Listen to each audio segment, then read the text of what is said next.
The Ruckus is bringing the party to the Metro, June 7th and 8th at Adventureland Resort, with Friday headliner Chris Young. I've got some Saturday headliner Jake Owen.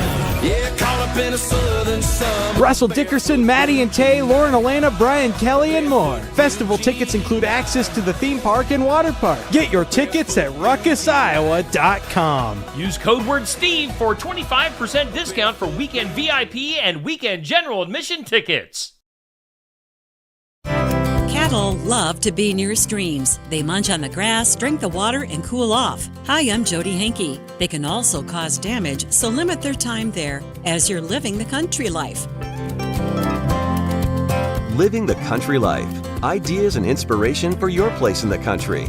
You can find more information on today's topic and from previous shows by visiting us online at livingthecountrylife.com. We'll return to the show after these messages.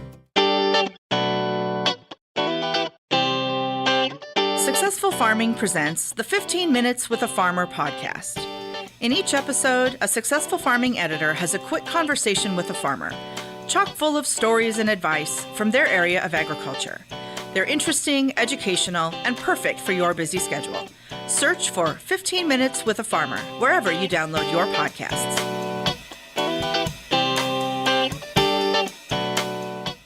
We could try to explain what it feels like to get your work done on a John Deere. The way a Z-Track mower finishes in half the time you thought it would. Or how much easier it is to move mountains of soil with the 1 Series tractor. We could even go into detail about how it feels to tow up to 4,000 pounds behind a Gator XUV. But if you really want to know what it's like to run with us, you just have to get in the seat.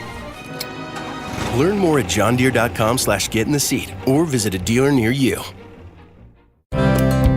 A stream running through a pasture often has lush grass, shade trees, and plenty of water. It can be an ideal place for cattle to hang out, but it's not a good idea on a continual basis. Steve Higgins is the Director of Animal Compliance at the University of Kentucky. He says livestock allowed to graze to their heart's content along a stream can cause significant damage to the area. You get a compaction of the soil, you get erosion of the soil, you get a diminution of the vegetative growth down there, and so what you get is this hard, compacted, eroded area that doesn't have any vegetation to control runoff, to filter out any kind of pollutants, and so you have water quality problems.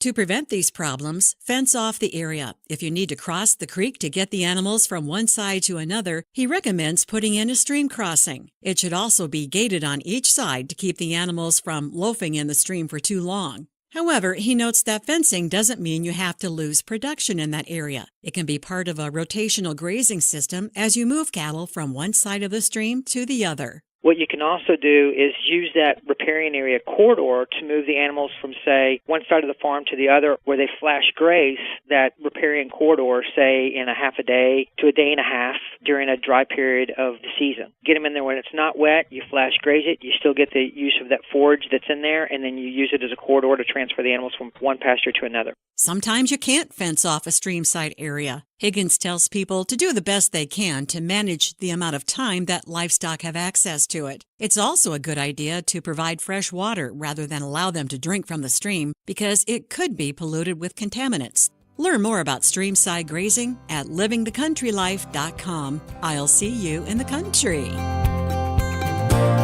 Living the country life. Ideas and inspiration for your place in the country. You can find more information on today's topic, share your tips, and post photos by visiting us online at livingthecountrylife.com.